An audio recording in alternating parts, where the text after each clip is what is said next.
The air in Ashwood was thick with an inescapable dread, a palpable weight that settled over the town like the shroud of a long-buried secret. Above, the sky had turned a sickly shade of gray, heralding a storm that never quite arrived.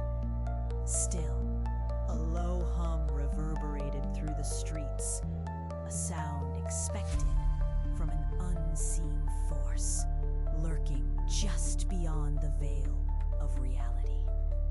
Hannah felt the prickling sensation at the nape of her neck, the unsettling intuition that something ancient and unholy was watching her. In her cramped apartment on the outskirts, Hannah found herself drawn to the shadows, avoiding the windows at all costs.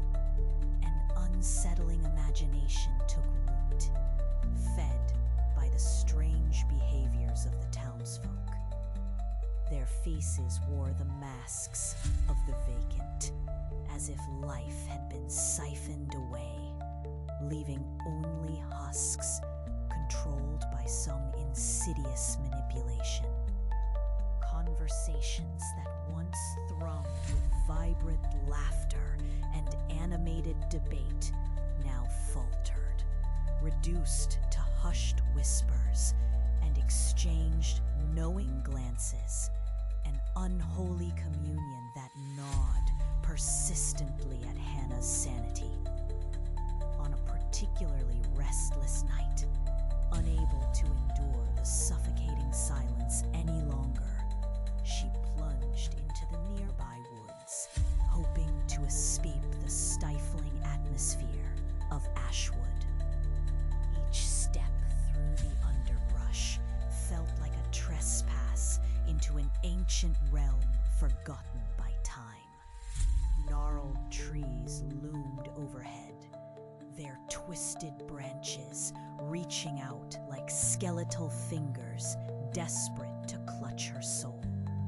Shadows flitted between the trunks, just beyond her line of sight, igniting her fears with unsettling possibilities. And there they were, not mere shadows, but fleeting figures skirting along the tree line. Watching her with an intensity that sent chills down her spine.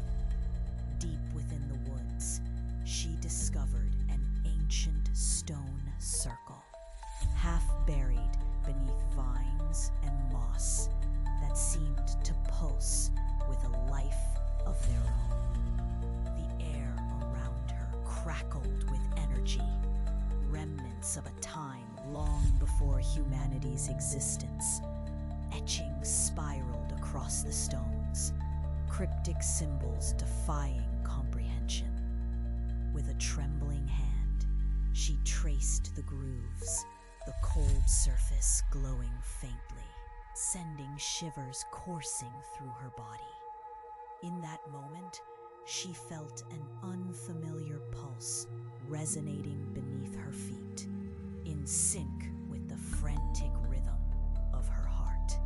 Suddenly, an eerie stillness enveloped her, the rustling leaves falling silent.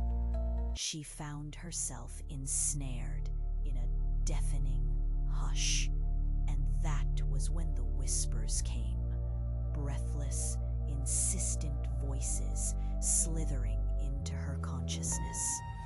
They spoke in no language she understood, yet their meaning clawed at her mind, leaving her teetering on the edge of comprehension. Back in Ashwood, reality began to warp dangerously. She observed her neighbors, their transformations startling. Mrs. Hargrove, once a vibrant presence in the community, now sat vacant in her yard, eyes unblinking and drool staining her chin. Young Tommy, once a carefree child chasing playful dogs, had devolved into a feral state, though seeking to unearth some long-buried truth. The town seemed to plunge deeper into an unsettling madness, leaving behind shadows of its former self. With every passing moment, Hannah felt her grip on reality loosen, images dancing just outside her vision, tendrils of darkness elongating and twisting into grotesque shapes. Each time she blinked, the shadows throbbed, becoming something sentient, pooling in her thoughts, dragging her toward an abyss of dread. One fateful evening, the humming returned, louder and more insistent, like an eerie orchestra tuning for a final climactic performance. Desperation surged within her as she raced back to the stone circle, seeking clarity amid the chaos surrounding her. The stones pulsed with a vibrant life, calling to her as if they were gateways to knowledge far beyond human understanding.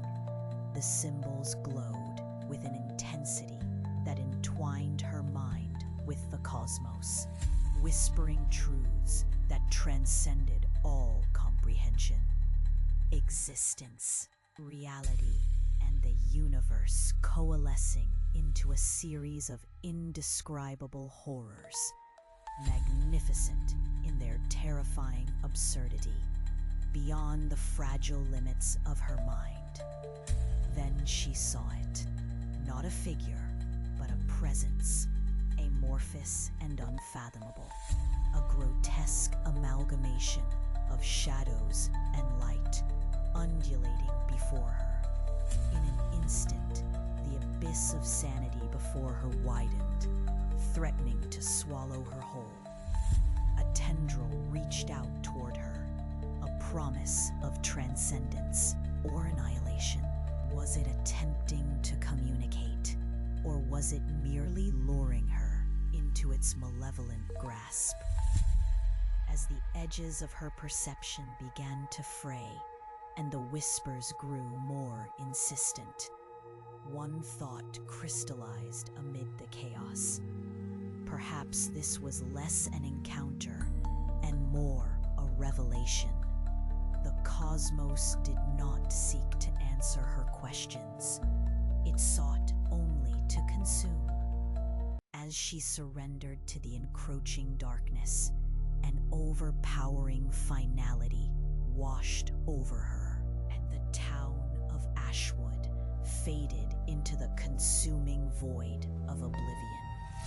And far beyond, the wind still carried the haunting hum of existence, indifferent to humanity's fragile concerns, resonating through a cold universe, teeming with infinite horrors, lurking patiently just beyond the fragile veil of understanding.